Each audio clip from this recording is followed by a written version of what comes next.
வணக்கம் அன்பு நண்பர்களே, அனைவருக்கும் இனிய வணக்கம். தமிழகத்தில் உள்ள ரேஷன் கடைகளில் வழங்கப்படும் பொருட்களை தரம் மற்றும் எடையை உற்பத்தி செய்ய தமிழக அரசு பல்வேறு அதிரடி மாற்றங்களை முன்னெடுத்திருக்கிறது. இனி வரும் காலங்களில் சர்க்கரை, பருப்பு, அரிசி போன்ற அத்தியாவசிய பொருட்கள் பாக்கெட்டுகளில் அடைக்கப்பட்டு வெளிப்படையான முறையில் விநியோகம் செய்யப்பட உள்ளன. கொள்முதல் விலைகளில் முறைகேடுகளை தவிர்க்க ஆன்லைன் மூலம் டெண்டர் அறிமுகப்படுத்தப்பட உள்ளதால் நிர்வாகத்தில் அதிக நம்பிக்கை ஏற்படும் என்ற எதிர்பார்ப்புகள் வந்திருக்கு. மேலும் இந்த குடும்ப தலைவிகளுக்கான மகளிர் உரிமை தொகை 2500, முதியோர் உதவி 3000 உயர்த்தப்பட வாய்ப்பு இருக்கு. ஸோ இந்த புதிய திட்டங்கள் பார்த்தீங்கன்னா தமிழகத்தில் கொண்டு வராங்க. ஆனால் இதுக்கு எல்லாத்துக்குமே தேவையானது இந்த ரேஷன் கார்டு. இந்த ரேஷன் கார்டில் நீங்கள் கைரேகை வைக்கல அப்படின்னா கண்டிப்பாக செயலிழந்து விடும். ரேஷன் கார்டில் கைரேகை வைத்தே ஆக வேண்டும். இதை பற்றின ஒரு முழுமையான தகவலை இந்த ஒரு வீடியோவின் வாயிலாக நாம் இப்பொழுது பார்க்கலாம். நீங்கள் நம்முடைய சேனலில் முதல் முறையாக பார்க்குறீங்க அப்படின்னா மறக்காமல் ஒரு சப்ஸ்கிரைப் அண்ட் பெல்லை கிளிக் பண்ணி வச்சுக்கோங்க. வாங்க வீடியோக்குள்ளே போகலாம். ஸோ வயதானவர்கள் மற்றும் மாற்றுத்திறனாளிகள் இதுவரை பதிவு செய்ய முடியாமல் தவறவிட்டவர்கள் இந்த சிறப்பு முகாம்களை பயன்படுத்திக் கொள்ளுமாறு அறிவுறுத்தப்பட்டிருக்கிறதுங்க. விழுப்புரம் மாவட்டத்தில் குடும்ப அட்டைதாரர்கள் EKYC கைவிரல் ரேகை பதிவு முகாம் ஆகஸ்ட் 2 அனைத்து நியாய விலை கடைகளிலுமே இது நடக்கும் அப்படின்றத குறிப்பிட்டு சொல்லியிருக்காங்க.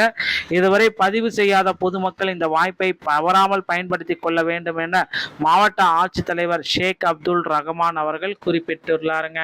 இது குறித்து அவர் வெளியிட்டுள்ள செய்தி குறிப்பில் என்ன கூறாரு அப்படின்னா, தேசிய உணவு பாதுகாப்பு சட்டம் 2013 கீழே குடும்ப அட்டைகள் PHH மற்றும் அந்தி யோஜனா, அன்னை யோஜனா AAY குடும்ப அட்டைகளில் இடம்பெற்றுள்ள அனைத்து உறுப்பினர்களின் ஆதார் விவரங்களை உறுதிப்படுத்தும் நோக்கில் கைவிரல் ரேகை அடிப்படையிலான மின்னணு சரிபார்ப்பு EKYC கட்டாயமாக மேற்கொள்ள வேண்டும் என மத்திய அரசு அறிவுறுத்தப்பட்டிருக்கு. இதன்படி கடந்த அக்டோபர் 2023 மாநிலம் முழுவதும் EKYC பதிவு பணிகள் நடைபெற்று வருகின்றனர்.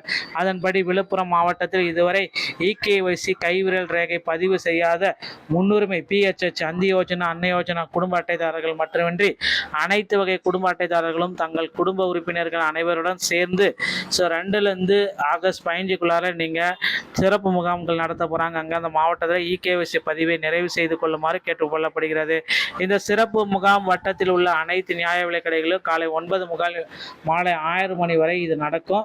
EKYC பதிவு செய்யும் பொழுது குடும்ப அட்டையில் இடம்பெற்றுள்ள ஒவ்வொரு உறுப்பினரும் தனித்தனியே கைவிரல் ரேகையை பதிவு செய்யணும் அப்படின்னு சொல்றாங்க. மேலும் இந்த குடும்ப உறுப்பினர்கள் வெளியூர், சேலை, கல்வி அல்லது பிற காரணங்களாக வசித்து வந்தாலும் அவர்கள் தாங்கள் தற்பொழுது வசிக்கும் பகுதிக்கு அருகில் உள்ள எந்த நியாய விலை கடைகளும் சென்று EKYC கைவிரல் ரேகை பதிவு மேற்கொள்ளலாம் என்றும் இதற்காக சொந்த ஊருக்கு வர வேண்டிய அவசியம் இல்லை என்றும் மாவட்ட ஆட்சித்தலைவர் இந்த தகவலை சொல்லிட்டாருங்க. ரேஷன் பொருட்கள் விநியோகம் தொடர்பான துல்லியமாக பராமரிக்கப்படுவதாக உண்மையான பயனாளிகளுக்கு அரசு நலத்திட்டங்கள் மற்றும் உணவுப் பொருட்கள் தடையின்றி கிடைப்பதை உறுதி செய்வதற்கு EKYC மிகவும் முக்கியமாக இருப்பதால் இதுவரை பதிவு செய்யாத அனைத்து குடும்ப அட்டைதாரர்களுக்கும் இந்த சிறப்பு முகாம்களை பயன்படுத்தி பதிவு செஞ்சுக்கோங்க. EKYC பதிவை உடனடியாக நிறைவு செய்து கொள்ளுமாறு மாவட்ட ஆட்சித்தலைவர் ஷேக் அப்துல் ரஹ்மான் இந்த தகவலை நமக்கு குறிப்பிட்டாருங்க. ஸோ அதனால் ரேஷன் கடைகளில் இந்த ஆகஸ்ட் 31 கட்டாயமாக நீங்கள் இதை முடிச்சுக்கணும். இந்த ஆதாரம் தான் இது உங்களுக்கு பயனாளிகளுடைய மானிய பொருட்கள் கிடைப்பதை உறுதி செய்யும். இதனால் போலி அட்டைகளை ஒழிக்கவும் அரசு நடவடிக்கைகள் மேற்கொள்ளப்பட்டிருக்கு. குடும்பத்தில் உள்ள அனைத்து உறுப்பினர்களும் தங்கள் பகுதிக்கு உட்பட்ட அருகில் உள்ள நியாய விலை கடைகள் நேரில் சென்று கைவிரல் ரேகை செய்வது அவசியம். இந்த சரிபார்ப்பை தவறவிட்டால் குறிப்பிட்ட குடும்ப உறுப்பினர் பெயர் நீக்கவோ அல்லது ரேஷன் பொருட்கள் விநியோகம் நிறுத்தப்படவோ, மேலும் மத்திய அரசின் பரிந்துரைப்படி அந்தி யோஜனா, அன்ன யோஜனா அட்டைதாரர்கள் அரிசி வழங்கும் முறையில் மாற்றங்கள் கொண்டு வரப்பட்டுள்ளன. இனி ஒரு நபருக்கு 7 தான், 5 பேர் இருந்தால் 35, அதுக்கு மேலே 6 பேர் இருந்தால் கொடுக்கவும் மாட்டாங்க. அவ்வளோதான், 35க்கு தான் கொடுப்போம் அப்படின்றத தெளிவாக சொல்லிட்டாங்க. மக்களே, இந்த ஒரு வீடியோ பதிவு இதை பற்றி தான் விளக்குகிறது. வீடியோ உங்களுக்கு பிடிச்சிருந்தா நீங்கள் நம்முடைய சேனலோட இணைந்திருக்க மீண்டும் ஒரு நல்ல தகவலுடன் நான் உங்களை சந்திக்கிறேன். நன்றி, வணக்கம்.